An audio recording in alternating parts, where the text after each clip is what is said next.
بادشاہ کو لوگوں کی بے بسی دیکھ کر عجیب سا سکون ملتا تھا۔ جب وہ نوجوان محل میں داخلہ وات وس نے پہلی بار نشان وشکت دیکھی، اونچے ستون، قیمتی قالین اور دربار میں موجود خاموش چہرے، مگر اسسب کے باوجود اسکادل مضبوط تھا۔ بادشاہ نے اسے غور سے دیکھا اور سخت آواز میں پوچھا، کیا تم سمجھتے ہو کہ تم مجھ سے زیادہ عقل مند ہو؟ نوجوان نے ادب سے سر جھکایا اور کہا، بادشاہ سلامت، عقل اللہ کی امانت ہے، کسی ایک کی جاگیر نہیں۔ یہ جواب سن کر دربار میں سرگوشیاں شروع ہو گئیں۔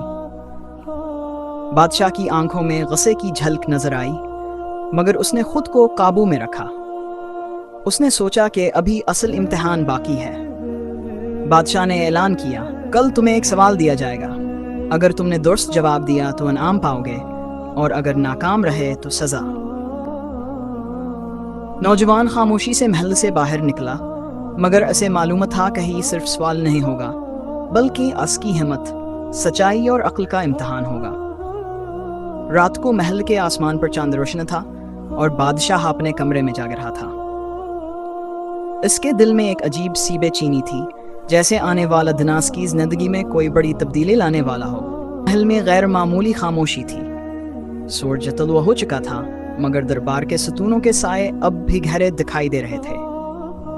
سپاہی قطار میں کھڑے تھے اور وزیر آہستہ آہستہ ایک دوسرے سے سرگوشیاں کر رہے تھے۔ سب کو معلوم تھا کہ آج کوئی آمدن نہیں ہے۔ بادشاہ نے خاص طور پر بڑا دربار لگانے کا حکم دیا تھا۔ وہ سنہری تخت پر بیٹھا، شاہی لباس میں ملبوس، خود کو پہلے سے زیادہ طاقتور محسوس کر رہا۔ اس کے دل میں یہ خیال تھا کہ آج وہ کاور شخص کو اپنی اقلاور طاقت کے سامنے جھکا دے گا۔ کچھ ہی دیر میں وہ نوجوان دربار میں لایا گیا۔ اس کے چہرے پر نہ خوف تھا نہ گھبراہٹ، اس کی آنکھوں میں صرف سکون اور اعتماد تھا۔ دربار میں موجود لوگ اسے حیرت سے دیکھ رہے تھے، کیونکہ اس سے پہلے کوئی بھی استر بادشاہ کے سامنے کھڑا نہیں ہوا تھا۔ بادشاہ نے بلند آواز میں کہا، آج میں تم سے ایک سوال پوچھوں گا، ایسا سوال جس کا جواب دینا ہر کسی کے بس کی بات نہیں۔ دربار میں مکمل خاموشی چھا گئی۔ بادشاہ نے کہا، بتاؤ، انصاف بڑا ہے یا طاقت، اور کیوں؟